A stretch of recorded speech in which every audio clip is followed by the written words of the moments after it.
Hello and welcome back guys. आज की इस वीडियो में हम बात करेंगे आपका सोशियोलॉजी स्पेशलाइजेशन का लेक्चर नंबर 36।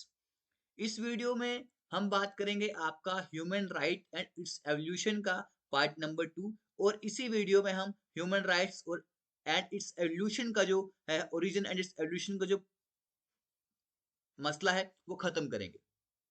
ठीक है, तो हम इस वीडियो में क्या क्या डिस्कस करेंगे अभी आपको मैं बताऊंगा।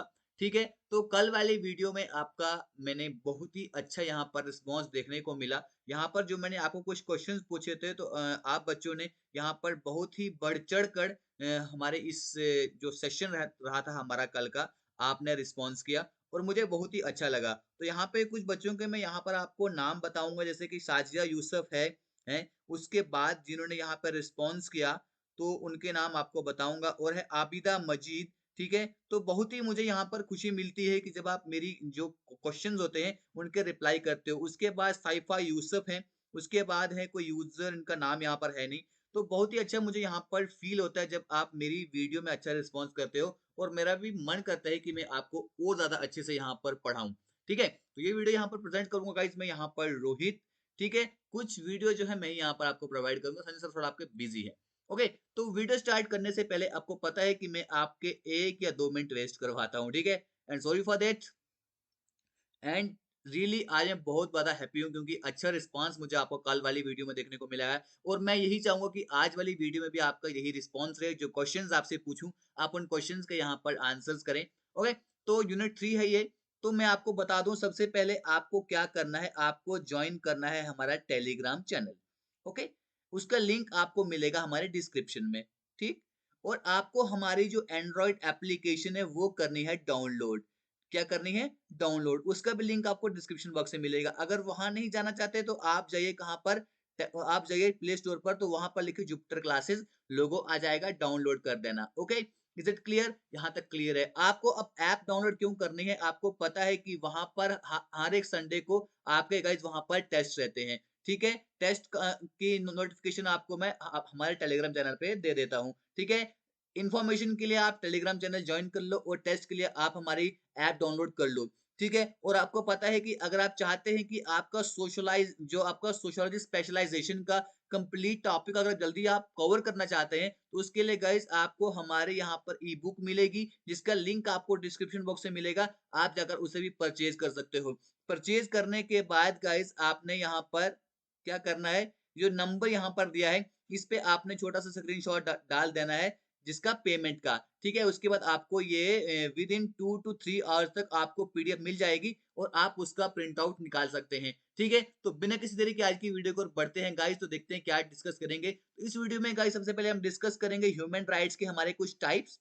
ओके, इसके बाद एक स्टार्टिंग में क्वेश्चन पूछूंगा। क्वेश्चन नंबर 1, जो फर्स्ट जनरेशन ह्यूमन राइट होते हैं उन्हें हम कौन से राइट कहते हैं? ओके, सेकंड जनरेशन जो ह्यूमन राइट होते हैं उन्हें हम कौन से राइट कहते हैं? कल जो पढ़ाया था red right and blue right and green right, मैंने आपको कल पढ़ाया था, आपको बताना है। थर्ड जनरेशन में को हम कौन से राइट्स के नाम से यहाँ पर जानते हैं, आपको बताने हैं। 3 क्वेश्चन मैंने आपसे पूछे हैं, और इन इन तीन ही क्वेश्चंस के आंसर्स मैं एक्सपेक्ट करूंगा कि सारे बच्चे इन तीन ही क्वेश्चंस के आंसर यहाँ पर क्या करेंगे, हमारे कमेंट बॉक्स में इसका आंसर करेंगे, तो मुझे बहुत ही खुशी मिलेगी। ठीक है, आज हम देखेंगे यहाँ पे टाइप्स ऑफ ह्यूमन राइट। उसके बाद देखेंगे हम यहाँ पर कैरेक्टरिस्टिक्स क्या होते हैं हमारे ह्यूमन राइट्स के। उसके बाद देखेंगे गाइस हमारे एवोल्यूशन कहाँ से होती है ह्यूमन राइट्स की, और evolution of human rights India में अगर बात करूंगा, इंडिया में ह्यूमन राइट्स की एवोल्यूशन किस तरह से होती है वो हम देखेंगे हमारे इस वीडियो में। तो गाइस शुरू करते हैं हमारी video type of human rights से। तो गाइस मैंने आपको कल कहा था कि ह्यूमन राइट्स क्या होते हैं, फंडामेंटल रहते हैं, कि ये बुनियादी हक रहते हैं हम जो भी ह्यूमंस यहाँ पे होता है, ताकि उसको यहाँ पर कोई क्या, उसको कोई तंग ना कर पाए, उसकी डिग्निटी को कोई यहाँ पर हार्म ना कर पाए। हर किसी को यहाँ पर क्या है, डिग्निटी के साथ, रिस्पेक्ट के साथ जीने का हक है। हर किसी को सर उठा के जीने का हक है। ओके, हमने ये कल देखा था। तो आज यहाँ पर कहूंगा कि इसके अलग अलग यहाँ पर हमें टाइप देखने को मिलती है, और हमें इसमें कुछ अलग अलग कैटेगरीज में यहाँ पर इसको क्या किया है, डिवाइड किया गया है। ठीक है, अब हम देखते हैं बारी बारी उन राइट्स के बारे में। सबसे पहले है लीगल राइट। क्या है? Legal right. यानी कि लीगल राइट वो राइट होते हैं, लीगल राइट वो राइट होते हैं जिनके लिए आप यहाँ पर कोर्ट के दरवाजा खटखटा सकते हो। यानी कि अगर आपके राइट्स को गाइस कोई यहाँ पर हार्म करता है, कोई यहाँ पर क्षति पहुंचाता है, तो आप कहाँ जा सकते हो? You may directly go to court to protect your rights. ठीक है, दो rights are known as legal right.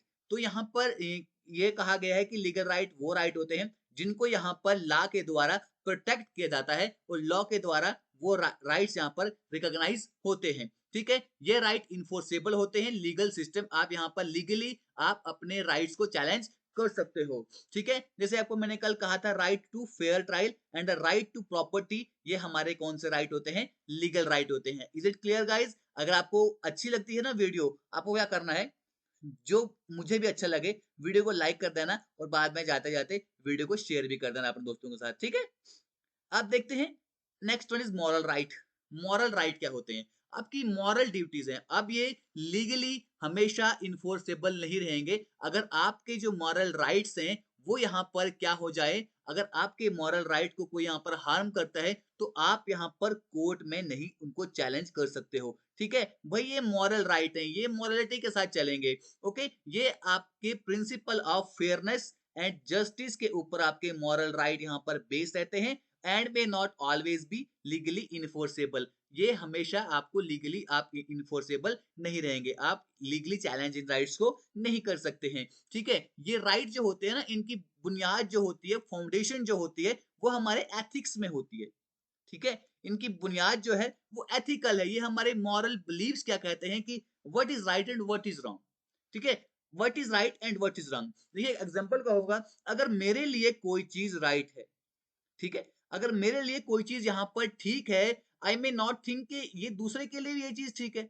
मैं सोचूंगा ना कि ये चीज दूसरे के लिए ठीक होनी चाहिए, लेकिन दूसरे को वो चीज ठीक नहीं लगती है। He may think that this thing is not a right for me, this thing a wrong for me. ठीक है, यानी कि ये आपके मॉरल बिलीव्स और आपके जो एथिकल नॉर्म्स होते हैं उन पे इसकी बुनियाद टिकी रहती है, जो होते हैं हमारे मॉरल राइट। यानी कि right to be treated with dignity and respect is a moral right. यानी कि मॉरल राइट वो राइट होते हैं जैसे कि हम चाहते हैं, ठीक है, मैं चाहता हूं कि मुझे यहाँ पर डिग्निटी मिले, ठीक है, मुझे यहाँ पर रिस्पेक्ट मिले। ठीक, एग्जाम्पल दूंगा कि अगर आप मुझे रिस्पेक्ट करते हैं तो वेल एंड गुड, नहीं करते हैं तो मैं आपको, आपके ऊपर ये लीगली इन्फोर्सेबल नहीं है। ठीक है, आपके ऊपर कोई दबाव नहीं रहेगा कि आप मेरी रिस्पेक्ट करो। ठीक है, आप मुझे डिग्निटी के साथ यहाँ पर ट्रीट करो। Okay, is it clear? Now move on another type of right, that is civil right. Okay, civil right क्या होते हैं?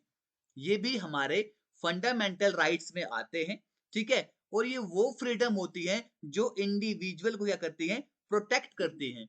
ठीक है, कोई भी यहाँ पर गवर्नमेंट इंटरफेयर नहीं कर पाए किसी के भी, चाहे वो पर्सनल उसके अफेयर्स हो या उसके कोई पॉलिटिकल अफेयर हो। यानी कि सिविल राइट अगर मैं इसको बताऊं सिंपल भाषा में, तो इंडिविजुअल के राइट, एक पर्सन के राइट, ठीक है, जो इंसान के पर्सनल राइट हैं या पॉलिटिकल राइट्स हैं, उसके ऊपर कोई भी गवर्नमेंट का इंटरफेरेंस नहीं होना चाहिए। जैसे कि सिविल राइट अगर मेरे पास में बात करूं तो राइट टू लाइफ, ठीक है, राइट टू लाइफ, भाई मुझे जीने का हक है। फ्रीडम ऑफ स्पीच, ठीक है, जो आपका फंडामेंटल राइट भी है। फ्रीडम ऑफ रिलीजन, जो आपका फंडामेंटल राइट भी है। And right to fair trial, ये हमारे सारे किस राइट्स में आते हैं? सिविल राइट्स में आते हैं। ठीक है, ये वो राइट हैं जो एक इंडिविजुअल को प्रोटेक्ट करते हैं, जहां पर कोई भी उसे गवर्नमेंट की पॉलिसीज के द्वारा उसके ऊपर कोई ऐसा क्या हो जाए, मतलब के हार्मनेस ना हो जाए। ठीक है, आई थिंक सिविल राइट भी, आप सिविल राइट है, आपको कोई कंफ्यूजन नहीं होना चाहिए। तो कल हम क्या करेंगे, कल हम जो भी हमारे राइट्स है ना, इनके ऊपर आपको एमसीक्यू प्रोवाइड करेंगे। तो कल की वीडियो में मुझे अच्छा रिस्पॉन्स यहाँ पर मिलना चाहिए, क्योंकि आपको पता है कि मेरी ऑफिस की टाइमिंग बहुत यहाँ पे हार्ड रहती है। सुबह यहाँ पर 9 से लेकर अभी मैं रात को यहाँ पर 9 बजे आपके लिए वीडियो रिकॉर्ड कर रहा हूँ, यानी कि 8 बजे मैं घर पहुंचता हूँ। तो गाइज 8 बजे यहाँ पर घर पहुंचने के बाद आपके लिए वीडियो को मटेरियल तैयार करना है, उसके बाद आपके लिए घंटा निकाल के, आधा घंटा निकाल के वीडियो रिकॉर्ड करना है, अब तक वीडियो पहुंचाना है। तो guys I need a better response from you.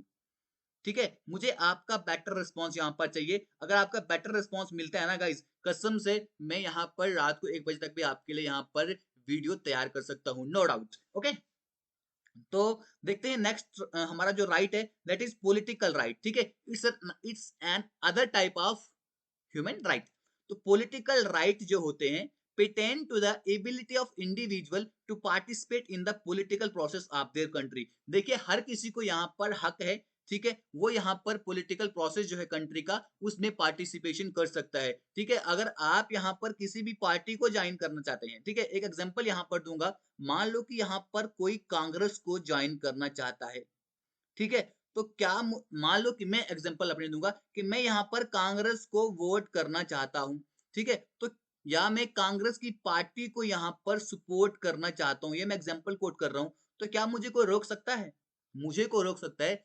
किसी की भी यहाँ पर हिम्मत नहीं है कि मुझे रोके किसको, कांग्रेस को सपोर्ट करने से। This is your political right. Example आपको बेटर मैंने यहाँ पर कोट की, ठीक है, यहाँ पर ये पॉलिटिकल राइट में आपके आते हैं राइट टू वोट, आपका वोट देने का हक है, right to run for public offense, ठीक है, यानी कि अगर कोई पब्लिक ऑफिस अगर यहाँ पर आप चलाना चाहते हैं तो आपके पास कंप्लीट राइट है, and right to freedom of political association, यानी कि आपके पास कंप्लीट आपको फ्रीडम है, आप कोई भी यहाँ पर पॉलिटिकल एसोसिएशन यहाँ पर तैयार कर सकते हैं। ठीक है, कोई भी आपको वहां कोई भी, यानी कि सिंपल भाषा में कहूँ, कोई भी माइकल लाल आपको वहां पर रोक नहीं सकता है। ओके, तो कभी कभी थोड़ा हंसना भी चाहिए वीडियोस में देखते देखते ना, बोरियत नहीं होनी चाहिए वीडियोस में। अब जब आप वीडियो देखोगे ना तो बोर रहे होने, चलो आपको इसलिए हंसाने की बात मैं कह देता हूँ ताकि आप हमारी वीडियोस में बीच में बोर ना हो। ठीक है, तो हम बात करते हैं अनदर टाइप ऑफ राइट की, that is your social right. आपके समाज में जो हक हैं, ठीक है, सोशल राइट भी आपका कोई हार्म नहीं कर सकता है। सोशल राइट ये जुड़े रहते हैं आपकी वेलबींग के साथ, और आपकी जो सोशल सिक्योरिटी होती है इंडिविजुअल की, उसके साथ यहाँ पर हमारे सोशल राइट जुड़े रहते हैं। ठीक है, यहाँ पर हमारे वो राइट आता है जैसे कि आपका एजुकेशन लेने का आपका पूरा पूरा हक है, मैंने कल भी आपसे बात की थी। वर्क करने का आपका पूरा पूरा हक है, कोई भी आप काम कर सकते हो। तो आपकी जो हेल्थ केयर फैसिलिटीज है उसका भी आपको पूरा पूरा हक है, आप ये सब चीजें यहाँ पर कर सकते हो। ठीक है, ये सब चीजें आती हैं हमारी सोशल राइट्स के अंदर। ठीक है, सोशल राइट्स का मकसद ही क्या रहता है कि हर एक इंडिविजुअल को क्या मिल सके, जो भी उसकी एसेंशियल, जो भी यहाँ पर इंपॉर्टेंट एसेंशियल सोशल सर्विसेज हैं, वो उनका अच्छे से क्या उठा पाए, लाभ उठा पाए, अच्छे से उनका फायदा उठा पाए। ठीक है, ये आते हैं हमारे सोशल राइट्स के अंदर। उसके बाद हम बात करते हैं यहाँ पे दूसरे राइट की, दैट इज इकोनॉमिक राइट। तो हर किसी को भैया, हर किसी को अपना इकोनॉमिकल, यानी कि अपनी फाइनेंशियल स्टेबिलिटी लेने का हक है। भाई अगर मुझे यहाँ पर हक है, मैं काम पे जाऊं, पैसे कमाने का मुझे हक है। क्या मुझे यहाँ पर, अगर मैं अभी यहाँ पे आपके लिए वीडियो रिकॉर्ड कर रहा हूं, तो क्या मुझे कोई रोक रहा है? क्या मुझे कोई रोक सकता है? Nobody, nobody. ठीक है, यहाँ पर मुझे पैसे कमाने का हक है। ओके, अगर मैं यहाँ पर आपके लिए क्या लेकर आता हूँ, एक बुक बनाकर लेकर आता हूँ, मेहनत करके लेके आता हूँ, अगर मैं दो पैसे कमाता हूँ तो क्या मुझे कोई यहाँ पर रोक सकता है? ये मैं एग्जाम्पल कोट यहाँ पर कर रहा हूँ, सिंपल सी बात है, सिंपल सी यहाँ पर मैं आपको एग्जाम्पल कोट करवाना चाहता हूँ, जिससे कि आप कंप्लीटली यहाँ पर उस चीज को बेटर तरीके से समझ पाए। ठीक है, तो आपका इकोनॉमिक जो वेलबींग है और आपकी फाइनेंशियल सिक्योरिटी है वो यहाँ पर बेटर हो जाए। ठीक है, इकोनॉमिक राइट उन्हीं राइट को हम कहते हैं जिससे कि आपकी फाइनेंशियल सिक्योरिटी, आपको कंप्लीट यहाँ पर वर्क करने का अधिकार है, चाहे आप दिन को काम करो, आप रात को काम करो। ठीक है, आपको फेयर वेजेस लेने का हक है, यानी कि आप जितनी दिहाड़ी कमाते हो ना, आपको उतनी दिहाड़ी, अगर आप कहीं काम करते हो तो 400 रुपया दिहाड़ी मिलती है, तो आप उस 400 रुपए को लड़ झगड़ कर भी यहाँ पर ले सकते हो। This is your economic right. And right to own property, अगर आपके पास पैसे हैं तो आप कहीं भी प्रॉपर्टी खरीद सकते हो, ये आपका हक है। ठीक है, इज इट क्लियर? अगर क्लियर है तो एक थम्स अप पिएंगे? चलो थम्स अप पिएंगे नहीं, सर्दी है बहुत ज्यादा। ओके, इकोनॉमिक राइट का क्या मकसद रहता है कि जो हम इंडिविजुअल है ना, उनको इकोनॉमिक, उनकी इंडिविजुअल इकोनॉमिक एक्सप्लॉइट ना हो पाए। आपको पता है कि इस जमाने में इकोनॉमिक एक्सप्लॉइटेशन बहुत ज्यादा यहाँ पर रहती है। कुछ जो अमीर लोग हैं वो ज्यादा अमीर होते जा रहे होते हैं, और जो गरीब लोग हैं वो ज्यादा गरीब होते जा रहे होते हैं। इसलिए हर किसी को यहाँ पर इकोनॉमिक राइट है, भाई तू पैसा कमा सकता है, तुझे कोई भी यहाँ पर नहीं रुका सकता है। ठीक है, this is your one of ये ह्यूमन राइट। ओके, नेक्स्ट है हमारे पास कल्चरल राइट। कल्चरल राइट क्या होते हैं? कल्चरल राइट यानी कि जो भी इंसान की कल्चरल आइडेंटिटी है, कल्चरल हेरिटेज है, उसको यहाँ पर कोई भी बाधा ना पहुंचा सके। कल्चरल आइडेंटिटी को और हेरिटेज को यहाँ पर प्रोटेक्ट करने के लिए हमारे कल्चरल राइट बना दिए गए हैं। यानी कि आप अपने जो आपका कल्चर है, जो आपका रिवाज है, आप उसको आगे बढ़ा सको, ठीक है? आप उसको प्रिजर्व कर सको, ठीक है? आप अपनी रिलीजियस जो है आपकी चीजें होती हैं, धार्मिक चीजें होती हैं, आप उनको प्रिजर्व कर सको। अगर लिंग्विस्टिक कम्युनिटी, अगर आपकी कोई भाषा की जो कम्युनिटी है, आप उसको बढ़ा सको। जैसे मैं अगर यहाँ पर बात करूं, मेरी लिंग्विस्टिक जो यहाँ पर भाषा है, दैट इज सराजी, ठीक है? तो अब मैं, कोई मुझे रोक सकता है कि मैं सराजी ना बोलूं? या किसी की यहाँ पर भाषा होगी भदरवाई, किसी की भाषा होगी कश्मीरी, ठीक है? किसी की भाषा होगी भद्रवाही, कोई किश्तवाड़ी है, ठीक है? तो कोई भलेसी है, यहाँ पर भलेसी भी पढ़ रहे होंगे। तो कोई आपकी कल्चरल हेरिटेज को आपसे छीन सकता है? कोई आपकी जो भाषा है आपको बोलने से मना कर सकता है कि आपको ये भाषा नहीं बोलनी है? ठीक है? मैं तो ये करूंगा कि हमें अपनी जो भाषा है उसको क्या करना चाहिए, उसको प्रिजर्व करना चाहिए, ठीक है? उसको और आगे बढ़ाना चाहिए उस भाषा को। तो ये हमारा पूरा पूरा अधिकार बनता है कि हमारे हमारे कल्चरल राइट भी प्रोटेक्ट रहें। ओके, तो दूसरे टाइप का राइट होता है गाइस हमारे पास ग्रुप राइट, ठीक है? ग्रुप राइट को हम कलेक्टिव राइट्स के नाम से भी जानते हैं, जहां पे स्पेसिफिक ग्रुप जो लोगों का क्या होता है, स्पेसिफिक ग्रुप रहता है लोगों का, ठीक है? तो उसके राइट्स को भी यहाँ पर प्रोटेक्ट किया जाए। जैसे कि इंडिजिनियस पीपल्स का यहाँ पे ग्रुप रहता है, माइनॉरिटीज का ग्रुप यहाँ पर रहता है, या कम्युनिटी जो होती है कोई, उनका अपना अपना ग्रुप रहता है। तो यहाँ पर कलेक्टिव जो राइट होते हैं वो भी हमारे ह्यूमन राइट्स का एक हिस्सा है, ठीक है? यहाँ पर राइट टू सेल्फ डिटर्मिनेशन, तो यहाँ पर सेल्फ डिटर्मिनेशन का जो पूरा पूरा अधिकार यहाँ पर रहता है ग्रुप के पास। राइट टू कल्चरल ऑटोनॉमी, अगर आप यहाँ पर कोई कल्चरल ग्रुप रहता है तो उसको भी आपको पूरा पूरा अधिकार है, ठीक है? आपके पास वहां पर पूरा पूरा आपका राइट रहता है। और यहाँ पर कोई भी, अगर आपने यहाँ पर डिसीजन मेकिंग करनी होती है, कोई भी डिसीजन लेना होता है, तो आप उसमें इजिली पार्टिसिपेट कर सकते हो। कोई भी आपको वहां पर प्रॉब्लम क्रिएट नहीं कर सकता है, ठीक है? ये हो जाते हैं आपके यहाँ पर guys group right. I hope I am clear and I am also clear to you. थोड़ा जोर से ही बोलने की कोशिश कर रहा हूँ, ठीक है? अभी बाहर से कोई निकलेगा बोलेगा ये पागल हो गया है कि इतने जोरों से चिल्ला रहा है। और टाइम भी यहाँ पर 9:30 बजा हुआ है। ओके, तो नेक्स्ट देखते हैं हम यहाँ पे सोलिडारिटी राइट, ठीक है? Solidarity rights, solidarity rights focus किस चीज पे करती है? Collective wellbeing of society as a whole, ठीक है? कंप्लीट सोसाइटी के राइट्स को हम कहते हैं, जहां पर पूरी सोसाइटी के राइट्स को यहाँ पर कवर करा जाता है, उसे हम बोलते हैं solidarity rights. Okay, is it clear? ये इस राइट में क्या आता है? राइट टू डेवलपमेंट, हम अपनी सोसाइटी की डेवलपमेंट कर सकते हैं। राइट टू पीस, भैया हमें पीस का अधिकार है, ठीक है? अगर आपकी सोसाइटी में, एग्जाम्पल दूं, कोई यहाँ पर शराबी कबाबी आ जाता है और यहाँ पर हल्ला करने लग जाता है, तो आपके पास ना, आपके पास हक है कि आप उसको पुलिस के पास ले सकते हो, ठीक है? आप उसकी कंप्लेन कर सकते हो। क्यों? Because you have a right to peace, ठीक है? आपके पास शांति से जीने का हक है। राइट टू क्लीन इन्वायरमेंट, आपके पास ये हक भी है कि आप अपने इन्वायरमेंट को क्लीन कर सकते हो। अगर आप किसी को देखते हो कि कोई हमारे इन्वायरमेंट को गंदा कर रहा है, आप उसके अगेंस्ट कंप्लेन भी कर सकते हो, ठीक है? And right to one's own natural resources, ठीक है? आप अपने नेचुरल रिसोर्सेज को भी यहाँ पर आउन कर सकते हैं। Solidarity right emphasize the interconnectedness of all members of society. Solidarity rights हमें इस चीज पे भी, हमारे इस चीज पर जोर देते हैं, जितने भी मेंबर हैं सोसाइटी के, वो यहाँ पर एक दूसरे के साथ इंटरकनेक्टेड रहें। ओके, आई थिंक आपको यहाँ पर टाइप्स जो थी यहाँ पर किसकी, ह्यूमन राइट्स की, वो मैंने सारी क्लियर करवा दी। अब आपको कोई क्वेश्चन करने में कोई परेशानी नहीं आनी चाहिए, क्योंकि कल मैं लेके लेके आने वाला हूँ आपके लिए यहाँ पर क्वेश्चंस। तो आपने उन क्वेश्चन में बढ़ कर हिस्सा लेना है और आपने अच्छे मार्क्स भी यहाँ पर सिक्योर करने हैं। ओके, अब आप बात करते हैं यहाँ पर एवोल्यूशन ऑफ ह्यूमन राइट्स। तो ह्यूमन राइट्स की एवोल्यूशन, यानी कि ह्यूमन राइट्स का जन्म कैसे होता है, ह्यूमन राइट्स आते कैसे हैं, ठीक है? इनकी जड़ कहां तक होती है, वो हम यहाँ पर अब देखेंगे।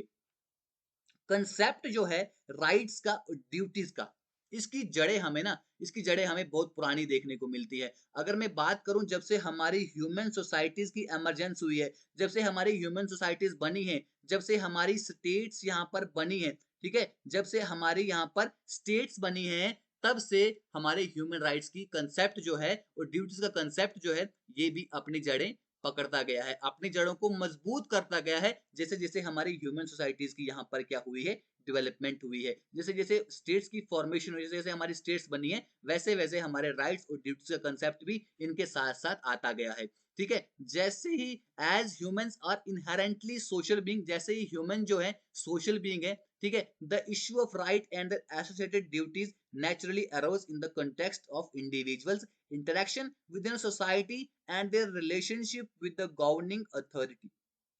अब यहाँ पर क्या बात की है, जैसे जैसे आपको पता है कि ह्यूमन जो है वो इनहेरेंटली क्या होते हैं, सोशल बीइंग होते हैं। अब जो यहाँ पर issue of rights and their associated duty, उसके साथ साथ जो उसके राइट्स होते हैं, ठीक है, उसके साथ साथ उसकी यहाँ पर कुछ ड्यूटीज भी जुड़ी रहती हैं, ठीक है।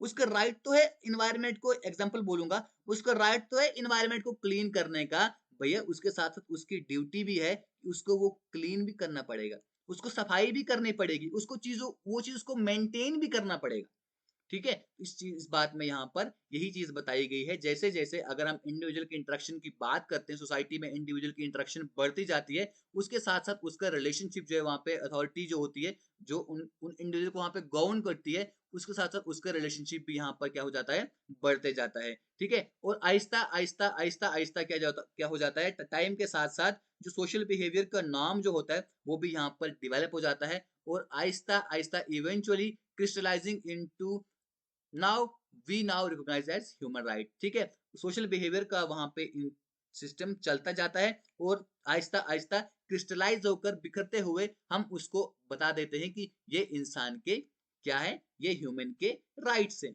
ओके।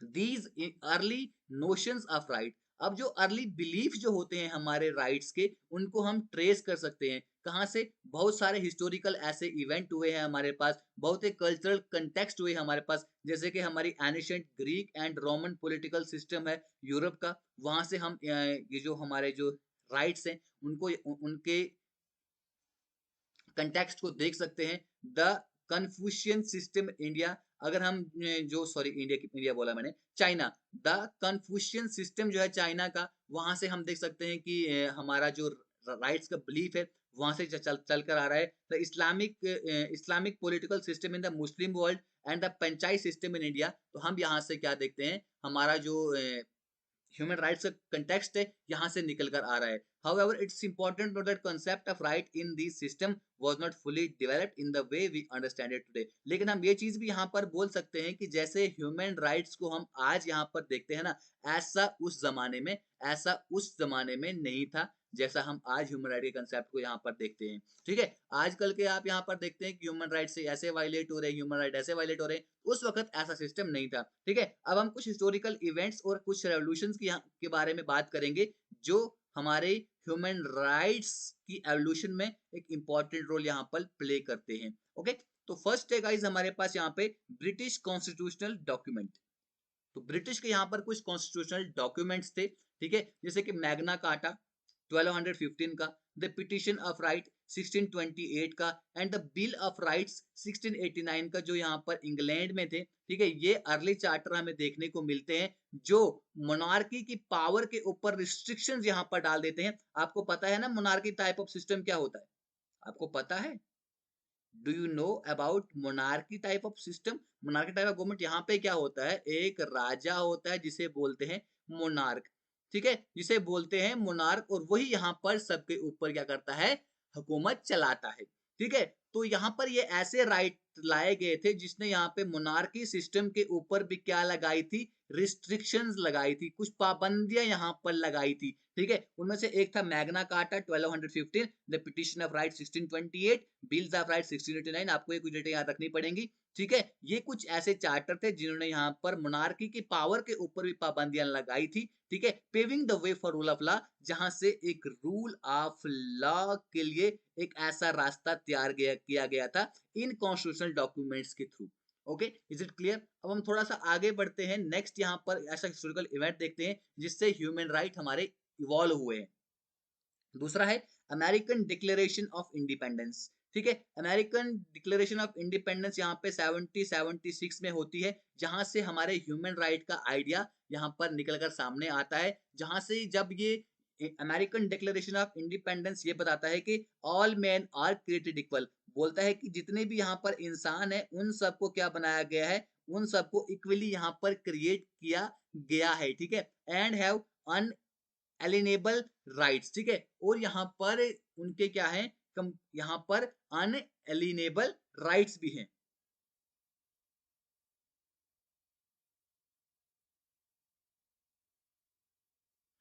ठीक है, अनएलिनेबल राइट टू लाइफ, उनको यहाँ पर कंप्लीटली जीने का भी हक है। ठीक है,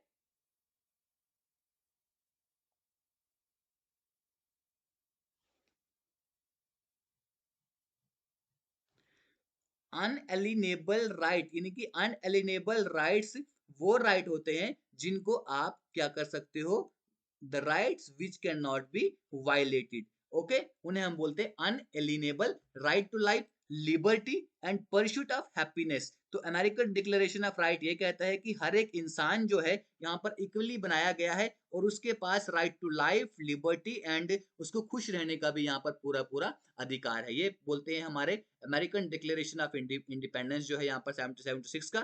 ठीक है, जहां से एक आइडिया ह्यूमन राइट का निकलकर सामने आता है। ठीक है, उसके बाद एक हिस्टोरिकल यहाँ पर सिग्निफिकेंस दूसरी भी है, वो है यहाँ पर French declaration of the rights of man and citizen. Okay, जो फ्रेंच डिक्लेरेशन जो है of the right of man and citizen, यहाँ पर ये इंट्रोड्यूस होता है। यहाँ पर कुछ अगर डेट लिखना चाहें आप डेट लिख सकते हो। ठीक है, 26 अगस्त 1978। ओके, 26 अगस्त, सॉरी 1700 में कुछ और बोल दिया, 1789। तो तब जाकर ये हमारे रिकॉग्नाइज होते हैं, उसमें बहुत सारे हमारे यहाँ पर राइट्स इंक्लूडिंग हमारे इक्वलिटी निकल कर आती है, फ्रीडम ऑफ थॉट निकल कर आता है, रिलीजन एंड प्रॉपर्टी राइट्स, ये हमारे फ्रेंच डिक्लेरेशन से यहाँ पर निकल कर आते हैं। ठीक है, फ्रेंच डिक्लेरेशन में क्या हुआ था, यहाँ पर एक असेंबली थी। जो फ्रेंच डिक्लेरेशन ऑफ राइट जो है ये कैसे यहाँ पर इसको बनाया गया था, इंट्रोड्यूस किया गया था, यहाँ पर एक असेंबली थी। ठीक है, असेंबली के द्वारा इसको यहाँ पर इंट्रोड्यूस किया गया था, तैयार किया गया था। तो असेंबली किसकी थी, याद रखिएगा, स्टेट्स जर्नल। ठीक है, उसकी असेंबली थी। किस लिए असेंबली बनाई गई थी, एक कॉन्स्टिट्यूशन बनाने के लिए एक असेंबली यहाँ पर तैयार की गई थी। तो यहाँ पर French declaration of the rights of man and citizen को यहाँ पर किसने यहाँ पर ड्राफ्ट किया था, अगर आप उसके नाम यहाँ पर जानना चाहते हैं तो मैं यहाँ पर थोड़ा सा लिख लूंगा। ठीक है, एबे साइज। ठीक है, एबे साइज एंड मार्कस डी लाफा येटी। ठीक है, या इसको लिखने की जरूरत नहीं, थोड़ा से आपको आपके लिए मैंने नॉलेज के लिए यहाँ पर आपको बता दिया। ओके, तो फ्रेंच डिक्लेरेशन जो है right of man and citizen की, जो यहाँ पर 1789 की है, यहाँ से बहुत सारे राइट्स निकलकर सामने आते हैं, जैसे आपकी equality, freedom of thought, religion and property right सामने निकलकर आते हैं। अनदर सिग्निफिकेंट जो यहाँ पर पार्ट रहता है दैट इज बोल्शेविक रेवोल्यूशन, जो यहाँ पर 1917 में आता है। ठीक है, बोल्शेविक रेवोल्यूशन कहाँ पर आता है, ये आपको याद रखना है, ये यहाँ पर रशिया में आता है। तो यहाँ पर जो सोशियो इकोनॉमिक डायमेंशन है ना, वो हमें ह्यूमन राइट्स की कहाँ से देखने को मिलती है, बोल्शेविक रेवोल्यूशन से देखने को मिलती है, जो एम्फेसाइज करता है positive rights related to economic and social wellbeing. ठीक है, इकोनॉमिक एंड सोशल वेलबींग के राइट्स के बारे में बात निकल कर आती है, कहाँ से, बोल्शेविक रेवोल्यूशन से। इन एडिशन टू जो आपके सिविल एंड पॉलिटिकल राइट मैंने अभी आपको बताए ना, ठीक है, वो कौन सी रेवोल्यूशन से निकल कर आते हैं, बोल्शेविक रेवोल्यूशन से। ठीक है, ये आपको क्लियर होना चाहिए कि बोल्शेविक रेवोल्यूशन हुआ कब था, 1970 में हुआ था। कहां पर हुआ था, रशिया में हुआ था। ओके, इज इट क्लियर, अगर क्लियर है तो गिव मी थम्स अप। ठीक है, अब बात करते हैं जो नेक्स्ट है हमारा यहाँ पे, लीग ऑफ नेशन। ठीक है, लीग ऑफ नेशन के बारे में थोड़ा सा आपको मैं यहाँ पर बता दूं गाइज। लीग ऑफ नेशन जो है ये फर्स्ट वर्ल्ड वाइड, अगर मैं बात करूं, first worldwide intergovernmental organization, याद रखेगा, first worldwide intergovernmental organization थी हमारी लीग ऑफ नेशन। अब इस लीग ऑफ नेशन का देखो एम क्या था, इसका एम था कि भाई वर्ल्ड में क्या होनी चाहिए, वर्ल्ड में पीस होनी चाहिए। ठीक है, वर्ल्ड में पीस होनी चाहिए। इसको यहां पर बनाया कब गया था, इसको फॉर्म कब किया गया था लीग ऑफ नेशन को, आपको याद रखना है 10 जनवरी 1920। ठीक है, 10 जनवरी 1920 को इसको यहां पर तैयार किया गया था, स्टैब्लिश किया गया था। यहां पर क्या हुई थी, यहां पर एक पेरिस पीस कॉन्फ्रेंस हुई थी, याद रखना।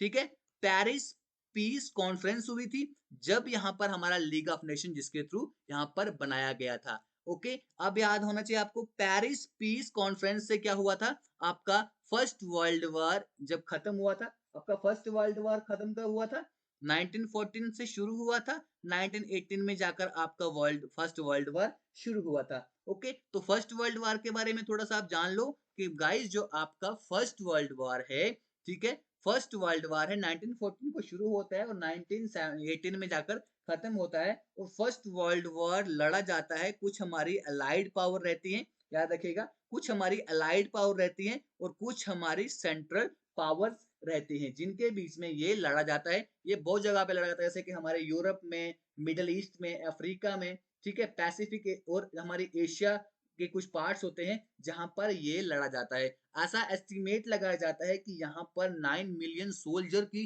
डेथ हुई थी, यानी कि बहुत ज्यादा यहाँ पर नंबर देखने को मिलता है। और 23 मिलियन सोल्जर यहाँ पर क्या हुए थे, जख्मी हुए थे। ठीक है, तो अब लीग ऑफ नेशन के बारे में हमने जान लिया हुआ क्या था। अब लीग ऑफ नेशंस की भी एक इंपॉर्टेंट रोल प्ले करता है यहाँ पे, ठीक है, to supervise the enforcement of minorities. याद रखिएगा, जो माइनॉरिटीज के राइट्स होते हैं ना, लीग ऑफ नेशंस उसमें एक इंपॉर्टेंट रोल प्ले करता है। ठीक है, माइनॉरिटीज जो पॉपुलेशन होती है उसको प्रोटेक्शन के लिए यहाँ पर उसके इश्यूज को एड्रेस करती है हमारी लीग ऑफ नेशन। ओके, यहाँ से भी ह्यूमन राइट का एक कंसेप्ट हमारा निकल कर आता है, किसके रिलेटेड, हमारी माइनॉरिटीज के राइट्स को लेकर। Is it clear guys? अब आगे बढ़े। आप बोल रहे होंगे सर आप अपने बड़ा यहाँ पर हौज पौज कर दिया। ठीक है, अब थोड़ा दूसरा कलर मैं यहाँ पर लेता हूँ, मुझे भी एक ही कलर यहाँ पर बार बार पसंद नहीं है। ठीक है, अब बात करते हैं नेक्स्ट एक ऐसे सिग्निफिकेंट रेवोल्यूशन के बारे में जो यहाँ पर आया। This was your International Labour Organization, ILO. ठीक है, आईएलओ यहाँ पर बनाई जाती है 1919 में। ठीक है, और मैंने आपको देखो लीग ऑफ नेशन में आपको मैंने एक चीज नहीं बताई। ठीक है, लीग ऑफ नेशन का जो गाइस यहाँ पर हेडक्वार्टर था वो कहाँ पर था, जेनेवा में। ठीक है, लेकिन बाद में यहाँ पर लीग ऑफ नेशन जो है अपना काम करना बंद कर जाती है। ठीक है, याद ये आपको थोड़ी सी डिटेल आपको बता दूं।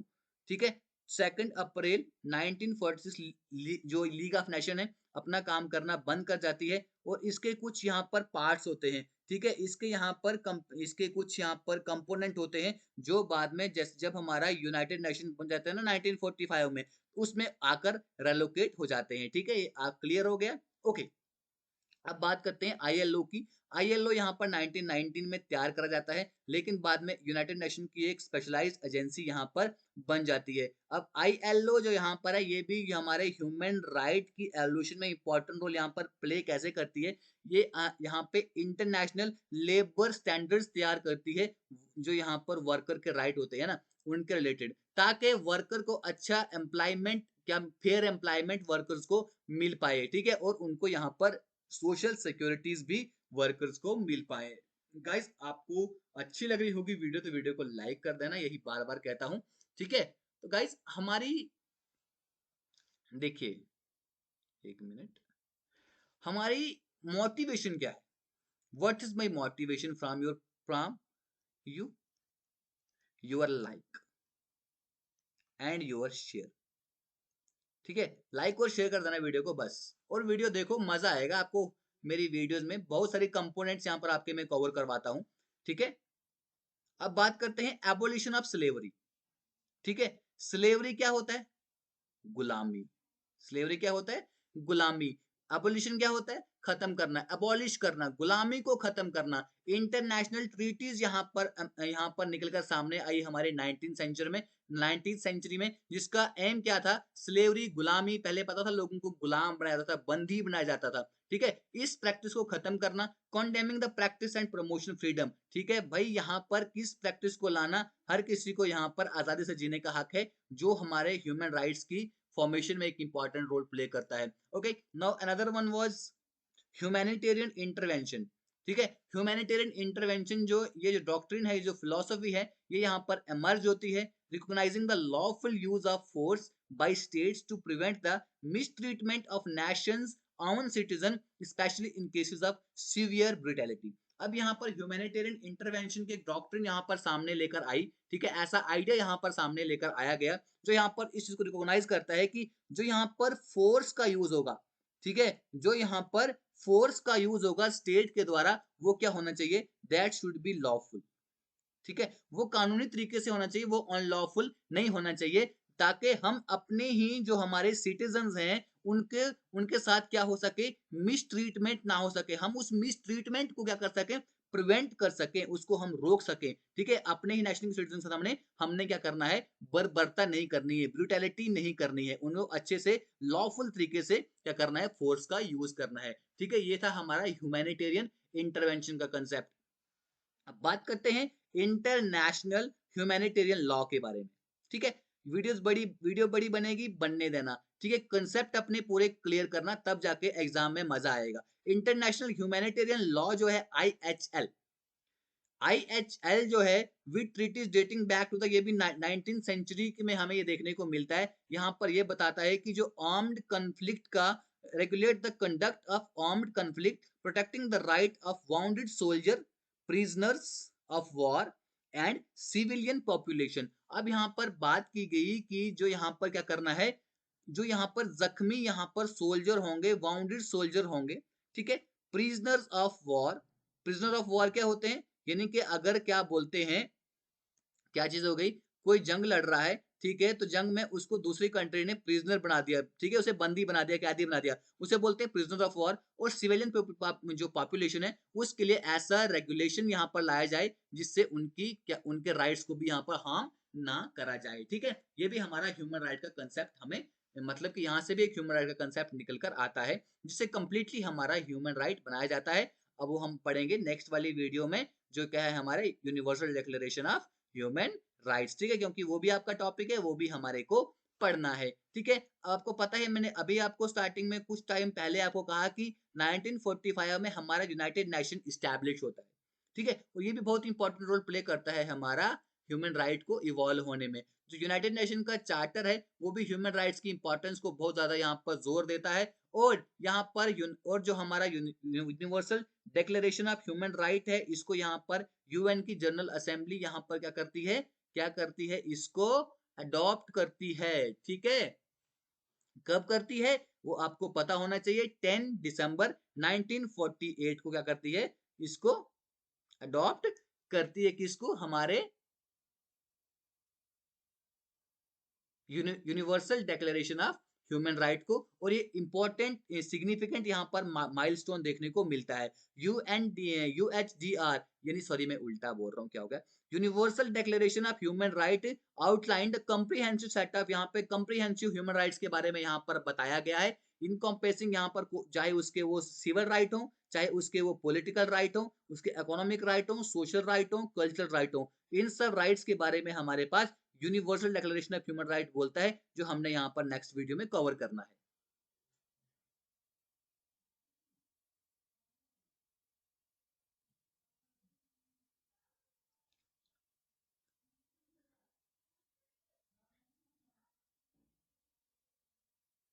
ठीक है, अब यहाँ पर मैंने आपसे एक चीज बोली, कौन सी चीज बोली, क्या चीज बोली, कहाँ गई, हाँ, जनरल असेंबली। ठीक है, जनरल असेंबली का अगर आपको पूछा जाए कि प्रेसिडेंट कौन है, इसके बारे में पता होना चाहिए। ठीक है, अभी यहाँ पर प्रेसिडेंटशिप किसके हाथों में है, Dennis Francis. Okay, Dennis Francis अभी जो है वो कौन है, कौन है, वो है president of general assembly. Okay, ये आपको पता होना चाहिए। Is it clear guys? अब हम यहाँ पर बढ़ते हैं। और हाँ, एक और चीज है यहाँ पर, डेनिस फ्रांसिस जो है ये यहाँ पर 78 प्रेसिडेंट है, किसके, जनरल असेंबली के। ओके, इससे पहले प्रेसिडेंट कौन थे उनके बारे में आप बताएंगे? ठीक है, और आप बताएंगे कि इससे पहले प्रेसिडेंट कौन थे जनरल असेंबली के। ओके, तो एक क्वेश्चन यहाँ पर, ये क्वेश्चन आप सर्च करके बता देना। ठीक है, एक चीज आपके लिए यहाँ पर और बता दूंगा कि फर्स्ट जो प्रेसिडेंट थे किसके, जनरल असेंबली के, वो कौन थे गाइस, उसके बारे में थोड़ा सा नॉलेज आपको होना चाहिए। ठीक है, पॉल हेनरी, ठीक है, पॉल हेनरी स्पार्क, इंपॉर्टेंट है, याद रखना। ठीक है, ये बेल्जियम के कौन थे, पॉल हेनरी जो स्पार्क थे, ये बेल्जियम के कौन थे, फॉरेन मिनिस्टर थे। और इनको ही फर्स्ट जो क्या बनाया गया था, प्रेसिडेंट बनाया गया था जनरल असेंबली का। कब बनाया गया था, 1946 में। Is it clear guys? अच्छी लग रही होगी मेरी इन्फॉर्मेशन तो वीडियो को गाइज लाइक करके जाना। ओके, अब हम बात करते हैं आगे, करेक्टरिस्टिक्स ऑफ ह्यूमन राइट। तो ह्यूमन राइट के करेक्टरिस्टिक्स क्या होते हैं, ह्यूमन राइट के फीचर्स क्या क्या हैं। ठीक है, जो उनको दूसरे राइट्स से फॉर्म ऑफ राइट्स से प्रिविलेजेस से उसको अलग बनाते हैं, वो हम यहाँ पर देखेंगे। नेचर देखेंगे, सिग्निफिकेंस देखेंगे किसका, यहाँ पर ह्यूमन राइट्स का। अब बहुत सारी चीजें हमने ह्यूमन राइट्स के बारे में जान ली है, ठीक है। यूनिवर्सल एंड इनहेरेंट, ठीक है, अब इसको हम जल्दी से कवर करेंगे। यूनिवर्सल एंड इनहेरेंट, ठीक है। यूनिवर्सल है, यूनिवर्सल के बारे में मैंने कल बताया था कि नहीं बताया था? यस सर बताया था, तो बोल दो ना यस सर बताया था। Okay, universal and inherent. Inherent क्या होता है? जब कोई चीज आपको क्या मिल जाए, हैरिटेंस में मिल जाए, ठीक है, हैरिटेंस में आपको कोई चीज मिल जाए, उसको हम बोलते हैं इनहेरेंट, ठीक है। यूनिवर्सल है, क्या है? पूरे वर्ल्ड में है, पूरे यूनिवर्स में है। Human rights are like moral guideline that apply to everyone just because they are human beings. Inherent क्या है? जैसे ही आप इस दुनिया में आ जाते हो, ठीक है, as you come in this world, तो आपको, आपके लिए ह्यूमन राइट्स यहाँ पर बन जाते हैं, ठीक है। सिंपल सी बात है, you don't have to earn them. आपको यहाँ पर ह्यूमन राइट्स को कमाना नहीं होता है, उन्हें खरीदना नहीं होता है, और इनहेरेंट देम, और उनको या इनहेरिट भी नहीं करना होता है, बल्कि ऑटोमेटिकली वो आपके बन जाते हैं। जैसे ही आप क्या बन जाते हैं, जैसे ही आप यहाँ पर ह्यूमन बीइंग बन जाते हैं ना, इंसान बन जाते हैं, क्योंकि इंसान पैदा होता है वो जानवर तो नहीं ना होता है है ना, वो इंसान ही होता है, तो उसको यहाँ पर क्या, उसको क्या मिल जाते हैं? ह्यूमन राइट्स मिल जाते हैं, ठीक है। They are tied to the idea of human dignity. वो ह्यूमन डिग्निटी के आइडिया का यहाँ पर बंध जाता है। मीनिंग इसका मतलब यही है कि हर एक पर्सन डिजर्व करता है उसको यहाँ पर रिस्पेक्ट के साथ ट्रीट किया जाए, उसको फेयरनेस के साथ यहाँ पर ट्रीट किया जाए, ठीक है। नेक्स्ट वन है हमारे पास फीचर, इसका कैरेक्टरिस्टिक इसका नॉन डिस्क्रिमिनेशन, ठीक है। नॉन डिस्क्रिमिनेशन, यहाँ पर कोई भी डिस्क्रिमिनेशन, कोई भी भेदभाव नहीं होना चाहिए। हर एक पर्सन, चाहे वो किसी रेस का है, किसी जाति का है, किस कलर का है, किस सेक्स का है, मेल फीमेल है, लैंग्वेज क्या बोलता है, रिलीजन कौन सा है, धर्म कौन सा है, पॉलिटिकल बिलीफ किस पार्टी से बिलोंग करता है, डज नॉट मैटर। नेशनल या सोशल बैकग्राउंड क्या है उसकी, गरीब है, अमीर है, क्या स्टेटस है, डज नॉट मैटर, ठीक है। तो कोई भी ह्यूमन राइट है, उसको किसी भी चीज से डिस्क्रिमिनेशन उसका नहीं होना चाहिए, उसका कोई भी यहाँ पर भेदभाव नहीं होना चाहिए। Okay, another one is culturally, culturally यहाँ पर न्यूट्रल होना चाहिए। न्यूट्रल क्या होता है पता है? न्यूट्रल क्या होता है? न्यूट्री नहीं, खाने वाले न्यूट्री नहीं भैया, न्यूट्रल। कल्चरली यहाँ पर न्यूट्रल होना चाहिए, यानी कि ना इसके पक्ष में बोले, ना इसके पक्ष में बोले, ना इसके पक्ष में बोले, ना इसके पक्ष में बोले, यानी कि हर किसी के बारे में अगर बोलना है, बुरा, अगर कोई जो भी बुरा है उसके बारे में आपको बोलना पड़ेगा। Human right does not favour one's culture. Human right जो होते हैं वो किसी के भी कल्चर को यहाँ पर फॉलो नहीं करते, किसी की भी आइडियोलॉजी को फॉलो नहीं करते हैं, चाहे वो किसी भी वर्ल्ड का रहता है, तो उसके ऊपर, यानी कि दुनिया में किसी भी हिस्से का है, उसको यहाँ पर फॉलो नहीं करते हैं। भाई अगर यहाँ पर नरेंद्र मोदी जी भी कुछ गलत कर दें, ठीक है, या बैरक ओबामा भी कोई गलत काम कर देना, उसको नहीं बख्शा जाएगा, उसको यहाँ पर नहीं बख्शा जाएगा, अगर किसी ने भी हमारे ह्यूमन राइट्स को यहाँ पर क्या किया, हनन किया। Okay, they are designed to be fair and applicable everywhere, whether you are in east or west, north or south, developed or undeveloping country, and regardless of your religious or cultural background। जो भी यहाँ पर है, जो भी चीज यहाँ पर है, किसी किसी ने भी अगर यहाँ पर कोई चीज करने की कोशिश की, उसको वो यहाँ पर दंड नहीं होगा, उसको दंड मिला जाएगा, उसको अपराधी, वो अपराधी कहलाया जाएगा, ठीक है। ह्यूमन राइट्स होते हैं कल्चरली न्यूट्रल रहते हैं। ओके, कंप्रीहेंसिव, ठीक है, कंप्रीहेंसिव यहाँ पर रहते हैं। इसमें कंप्रीहेंसिव यानी कि इसमें हर एक रेंज, हर एक एरिया की रेंज आपको यहाँ पर देखने को मिलती है, हर एक चीज को यहाँ पर कवर करता है, ठीक है। इसमें they include the right to free speech, यहाँ पर फ्री स्पीच भी देखने को मिलेगी, और आप यहाँ पर बगैर डिस्क्रिमिनेशन के भी यहाँ पर रह सकते हैं, चाहे आपके इकोनॉमिक राइट हो, चाहे आपके पॉलिटिकल राइट हो, चाहे आपके सोशल राइट हो, चाहे आपके सिविल राइट हो, कोई भी राइट हो, वो सारा हमारा ह्यूमन राइट के अंदर आता है। That's why human rights are comprehensive. Okay, is it clear?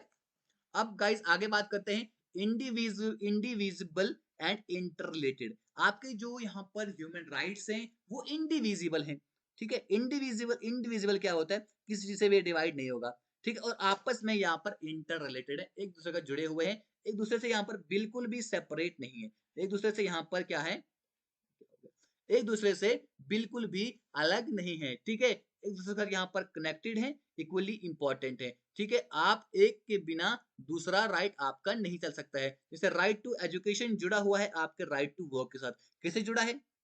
आप एजुकेशन कर रहे हो, किसके लिए कर रहे हो? एजुकेशन अच्छी मिलेगी, अच्छा काम मिलेगा, ठीक है, अच्छी जॉब आपको मिलेगी, ठीक है, a job allow you to access education, मैंने आपके आपसे यहाँ पर बात की, ठीक है। No right is more important another, they all work together, कोई भी राइट आपका बड़ा नहीं है, ठीक है, वो एक दूसरे के साथ ही आपके राइट यहाँ पर इंटर रिलेटेड है, इंटर रिलेटेड है। ओके, ये थे हमारे कुछ इसके फीचर। अब कुछ लिमिटेशंस भी होती हैं राइट्स की, याद रखना।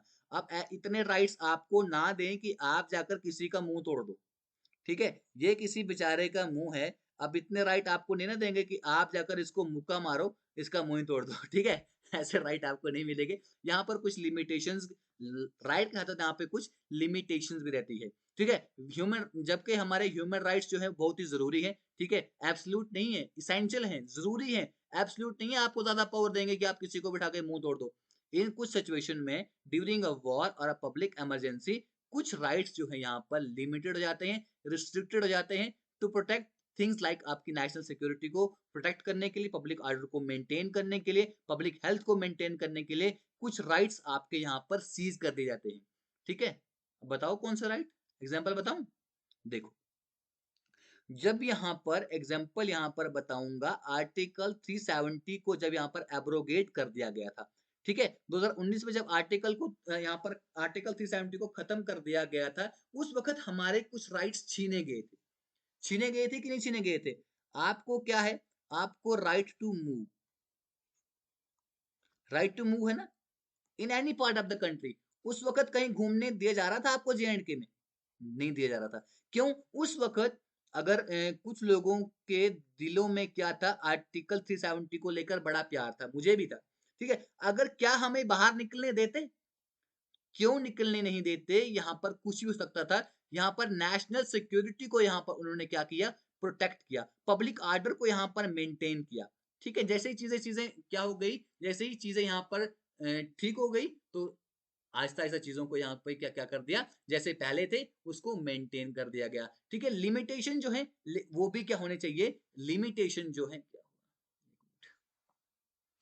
लिमिटेशन जो है वो क्या होनी चाहिए, रीजनेबल होनी चाहिए और जस्टिफाइएबल होनी चाहिए, और किसी की भी राइट्स और फ्रीडम को क्या करनी चाहिए, वायलेट नहीं करनी चाहिए, ठीक है। लिमिटेशंस भी होनी चाहिए, बहुत जरूरी है। अब बात करते हैं आपका इंपॉर्टेंट टॉपिक कि अभी तक भी तो सर ऐसे बोला ना सर, अभी तक भी तो यहाँ पर इंपॉर्टेंट टॉपिक चल रहा था, आप क्या बोलते हैं इंपॉर्टेंट टॉपिक है, ये भी इंपॉर्टेंट है जैसे कि हमारा दूसरा था, ठीक है। देखो मैं इस तरह से आपको पढ़ाता हूँ, इस तरह से आपको पढ़ाता हूँ कि आपको ना कोई दूसरी वीडियो देखने की जरूरत ना पड़े, किसको लेके, जो भी टॉपिक मैं यहाँ पर कवर करवाऊं, ठीक है। अब ह्यूमन राइट्स ने किस तरह से हमारे इसकी ह्यूमन राइट्स की एवोल्यूशन होती है हमारे भारत में, मैं कुछ और तो नहीं बोल गया, सॉरी बोला होगा तो, भारत में हमारे इंडिया में ह्यूमन राइट्स की एवोल्यूशन किस तरह से होती है, इसमें भी हम एनिशिएंट टाइम से हम यहाँ पर ले सकते हैं, ठीक है। But it was not until the British colonial era that the concept of human right began to take on its modern form, ठीक है। ब्रिटिश ने क्या किया, यहाँ पे बहुत सारे यहाँ पर लॉज लेकर आए, बहुत सारे रेगुलेशन रेगुलेशन लेकर आए,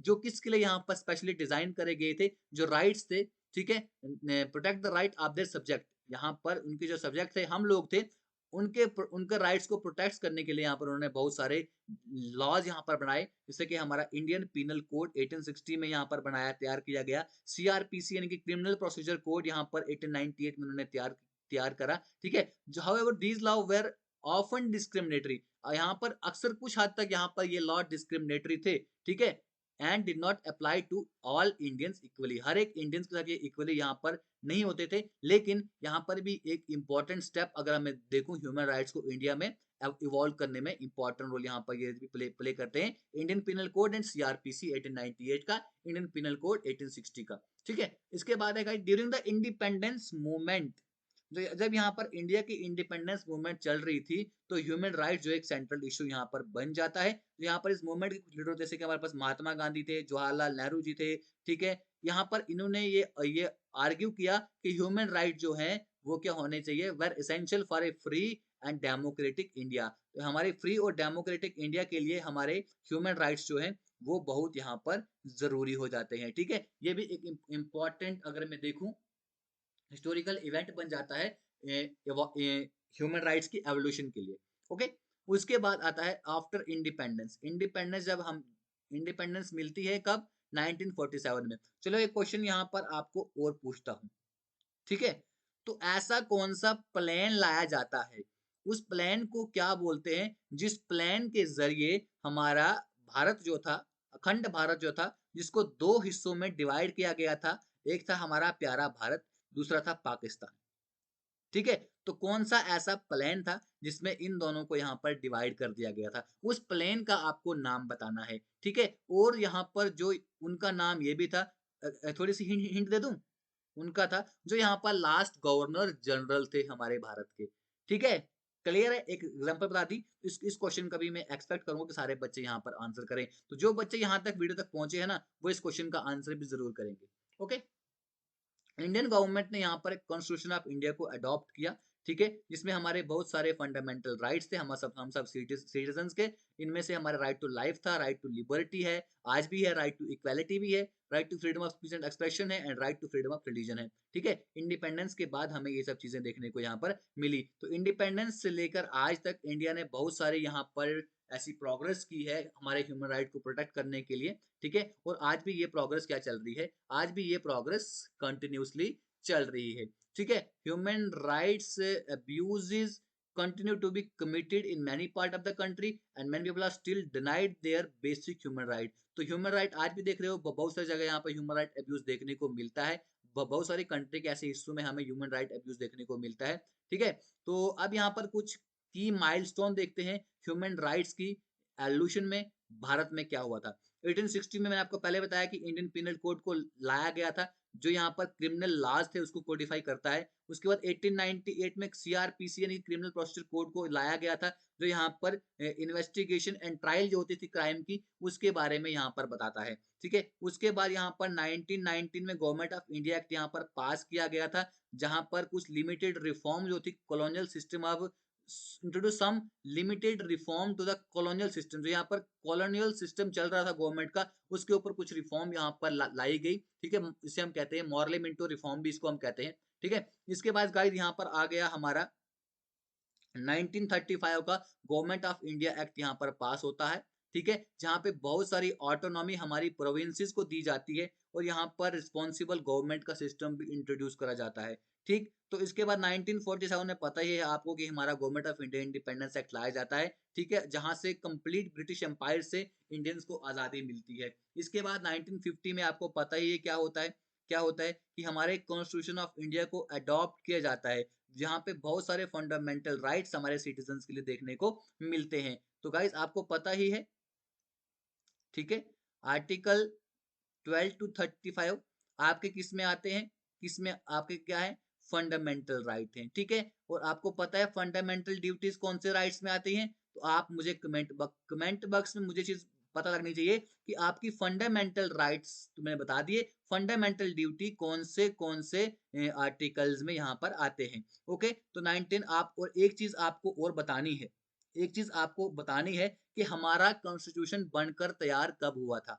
ठीक है, चलो मैं बता दूं कि कब तैयार हुआ था। 26 नवंबर 1949 को हमारा कॉन्स्टिट्यूशन बनकर तैयार हुआ था।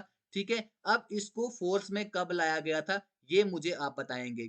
ओके, और यहाँ पर एक और चीज आप बताएंगे कि हमारे कॉन्स्टिट्यूशन को बनने में कितना टाइम लगा था, कितना टाइम लगा था, एग्जैक्ट बताना है, कितने दिन लगे थे, कितने साल लगे थे, और कितने दिन, कितने साल, कितने महीने, कितने दिन लगे थे, वो आप बताएंगे। ठीक है, जो बच्चा ये सारी चीजें बताएगा उसका कमेंट ना मैं सबसे ऊपर पिन कर दूंगा। ओके, क्वेश्चन पूछे हैं बता देना। 1993 में क्या आया था, protection of human right act यहाँ पर लाया गया था, बहुत इंपॉर्टेंट है, विच एस्टैब्लिशेस अ नेशनल, जो जिसने यहाँ पर ह्यूमन राइट कमीशन को यहाँ पर एस्टैब्लिश किया, किसके लिए, इन्वेस्टिगेट करने के लिए, इंक्वायरी करने के लिए, जो भी यहाँ पर ह्यूमन राइट्स वायलेशन हो रही है। ठीक है, जो एलिगेशन हो रहे हैं यहाँ पर ह्यूमन राइट्स वायलेशन के लिए एलिगेशन लग रहे हैं, उसके बारे में इन्वेस्टिगेशन, उसकी इन्वेस्टिगेशन के लिए ह्यूमन राइट्स कमीशन यहाँ पर बनाई गई 1993 में under protection of human right act. Okay, अब एवोल्यूशन के बारे में आपको मैंने बता दिया, ह्यूमन राइट के बारे में अभी भी ऑनगोइंग प्रोसेस है। ठीक है, सोसाइटी चेंज होती है, डेवलप होती है, नए नए ह्यूमन राइट्स चैलेंजेस यहाँ पर निकल कर आती हैं। ठीक है, इसलिए ये इंपॉर्टेंट है, हमें कंटिन्यू फाइट करना है हमारे प्रमोशन के लिए, ह्यूमन राइट की प्रोटेक्शन के लिए, किसके लिए, सब लोगों के लिए। ठीक है, आई होप कि आपने इस लेसन को ना बड़ा ही एंजॉय किया होगा। ठीक है गाइज, तो जो आपसे क्वेश्चन पूछे, 2 मिनट रुक जाओ, जो आपसे क्वेश्चन पूछे हैं, ठीक है, उन क्वेश्चंस के आंसर्स आपको करने हैं। कहाँ करने हैं? सर कहाँ करने हैं आंसर? छोटे बच्चों की मत तरह मत पूछना, कमेंट बॉक्स में आंसर करने हैं, ठीक है? पूछते हो तो कमेंट बॉक्स में ही हो, ठीक है? तो उसी जगह यहाँ पर आपने आंसर्स भी करने हैं। Guys thanks for watching, have a nice mid day ठीक है? अब आधा दिन बचा है, लाइक करना अच्छी लगी होगी वीडियो को शेयर भी कर देना, अपने स्टेटस सारे डाल देना, ठीक है? और स्टेटस डाल के ना मुझे व्हाट्सएप करना, सर हमने हमने इसका स्टेटस डाला है, ठीक है? शेयर भी कर देना, ठीक है? व्हाट्सएप नंबर पता है ना क्या है? 9797294543 ठीक है। आज पक्का मैं आपकी ना जो ईगरनेस होता है ना वो देखना चाहता हूँ कि कितना आप मेरी वीडियोस के लिए ईगर रहते हो, ठीक है। ओके, खत्म करते हैं video. Have a nice day, have a mid nice day ahead ठीक है। Bye bye.